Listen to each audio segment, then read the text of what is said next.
But let's move on and let's talk a little bit more about what's going on with the market. We have with us a very special guest, Manish Jain, the fund manager at Ambit Asset Management, joining in on the show right now. Manish, hi, good morning. Great to have you on the show.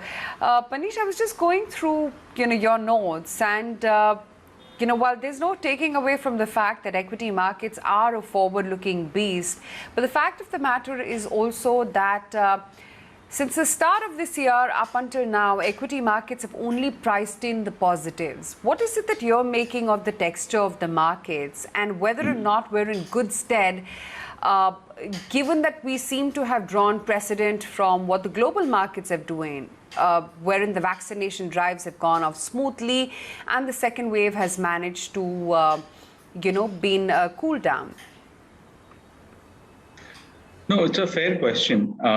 But what I always try to do is to bifurcate the human impact and the economic impact, right? The second wave has been pretty catastrophic as far as the human impact of it is concerned. But my sense here is that economically, I think we've not really been hampered too much, or too much obstruction has been there, as far as the GDP growth rate or earnings growth rate is concerned. We were expecting about 13%, 12.5% kind of a GDP growth rate in February, March.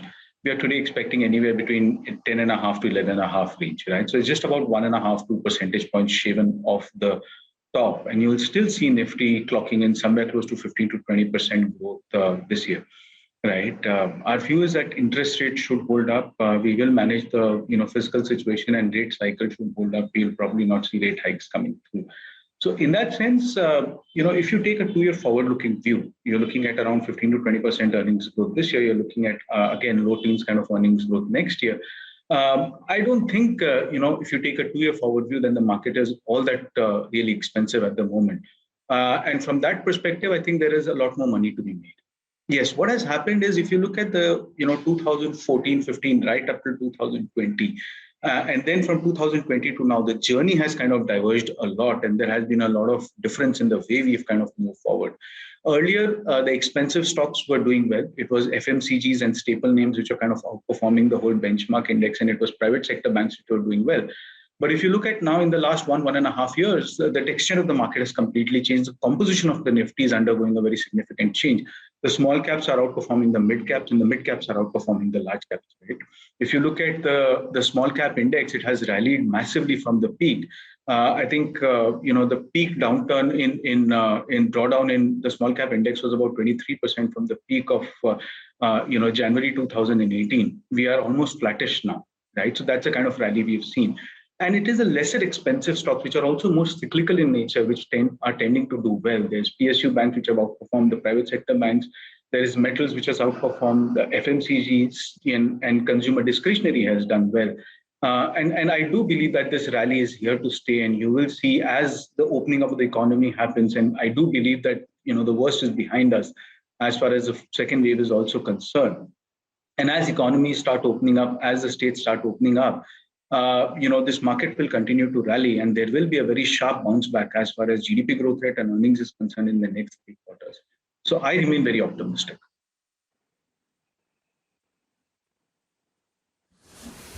That's quite interesting that you do believe that there is, more upside to look forward to from here. But having said that, one often wonders, Manish, as to what's going to really comprise of the next leg of the market rally, if you will. And where is it going to come in from? Is it going to be market cap agnostic? Is it going to be led by the underdogs? Is it going to be more of the same, which is going to hold out? Given that from the start of the pandemic last year up until now, the market is also shuffled between so many sectors and stocks, which have, at given stipulated times, led the recovery or led the move. Yeah, no, it's a fair point. I do expect the rally in small caps to continue. I think there's still a little bit of juice left in that. Over the course of next 1 year, you should see significantly more money to be made in small caps and mid caps, but lesser degree than small caps. So in terms of market cap, that is going to be the essence. The mid caps will continue to outperform the large caps, and the small caps will continue to outperform the mid caps. Sectorally, I think there is going to be a bit of a rotation. I think when you look at financials, for example, is something that I expect them to continue to participate in. So that's one area where we are going to be very bullish on. But quality names, and if you have the risk appetite, I would be fairly positive on PSU banks as well. But then again, it's a very risky area, so you have to really pick and choose your bets very carefully over there. And something like an ICICI bank in private sector banks, I think is again some area where we would be very, very bullish on. Second, an area where I would expect the rally to continue and them to do well is going to be consumer discretionary, including some of the jewelry names like Titan, for example, is again one area where I feel they should do well. As the rural economy continues to be on a strong path and we get into third consecutive normal monsoons with higher MSP prices, I would expect autos to bounce back very sharply, particularly in the two-wheeler space. So there is again a little more money to be made. And chemicals will remain a structural play, right, of the capacity shift happening from China into India, and that would likely to be continuing. So it is going to be a little different. I would expect staples, for example, to underperform. I would be very surprised if staples are able to match the returns that they have in the last 4-5 years. It's going to be a little more high beta rally from here onwards, but definitely a lot more money to be made.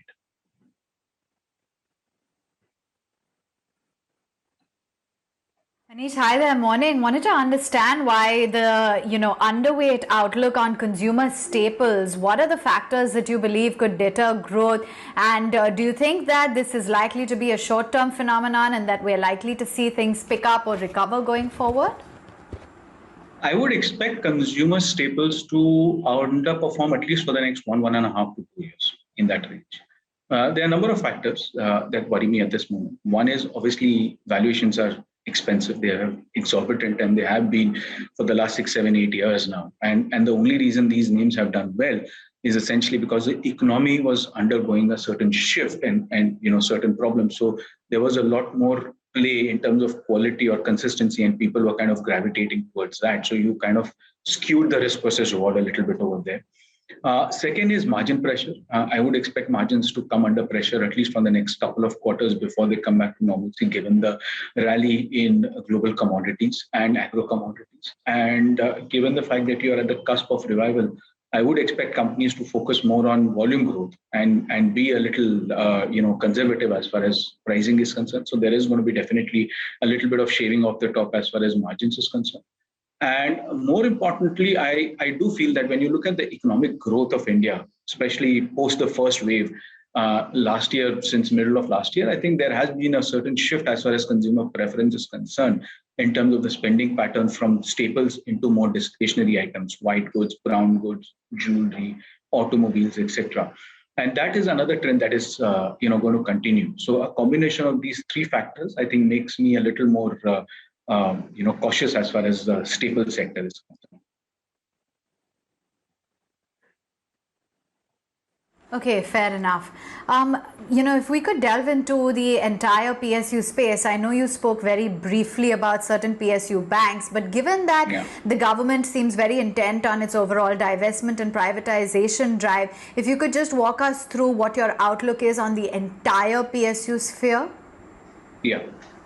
Now, see, one thing is for sure that ever since the second COVID wave, kind of hit us, it has been a little unexpected. It hit us like a tsunami, and the intensity of it is also something that took everybody by surprise. And because of that, I think there has been a certain delay as far as the capex cycle is concerned. So all of us really need to taper down our expectations as far as the credit growth of take is concerned. So it's probably in single digits, mid-single digits right now. We were expecting it to go into double digits earlier, probably about high single digits is where I would put it now. But what is more interesting is that when you look at an SBI, for example, or other PSU banks versus private sector banks, one trend that I've noticed is that the gap is closing down in terms of credit growth, right? So if private sector banks were clocking in 2x to 2.5x of the systemic credit growth earlier and still gaining market share, today these guys, PSU banks have gone from negative into positive trajectory, right?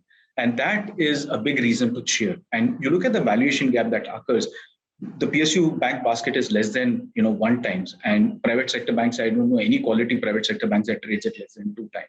So there is a certain re-rating to be had. Now that you combine with restructuring 1.0 and restructuring 2.0 that the Reserve Bank of India has announced, and the fact that they are intent on creating this bad bank as and when it comes through, I think there are a number of factors at play here for public sector banks, and this is one area where the re-rating can very easily happen when you look at something like a State Bank of India from 0.7x, 0.8x where it is trading now, to easily 1.2 to 1.5x in that range. So you've got to be careful. There is a certain element of unpredictability, if I may use that term over there.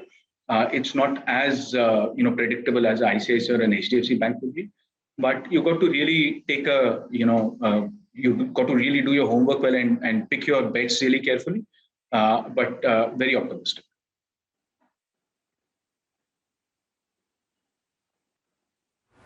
Right. Manish, we've been asking this to most of our experts. If someone were to come to you and say, I want to get rich in the next 1 year, what advice would you give the gentleman or the lady? Any stock, any sector, or just some general gyan that you would like to share? The best asset class today. I would certainly at this juncture, given the global uncertainties also and the India uncertainties also, stay away from debt. I don't know what is happening as far as the bond yields are concerned, why they are not reacting to these inflationary pressures globally, right? I'm very surprised with the US bond yields as well. Real estate again and gold again are not in general my favorable asset classes. So I would kind of stay away from that. So 1 year equities is a place to make money. But there are 2-3 things that you need to keep in mind. One is pick good and clean companies, right? So do your homework really well in terms of corporate governance, et cetera, because it takes minutes to lose money, not even hours or days. As far as bad companies or not so good corporate governance companies are concerned. And invest in market leaders. The K-shaped recovery that we've been talking about is here to stay. The big will get bigger, and they're going to get more and more prosperous. And there is going to be a market share shift that is going to happen from smaller players to bigger players, right? And that's a trend that is going to be here to stay, not just from unorganized to organized, but within the organized sector. And third is pick and choose your sectors really well. My pegging order would be banks, and then consumer discretionary, autos, followed by chemicals.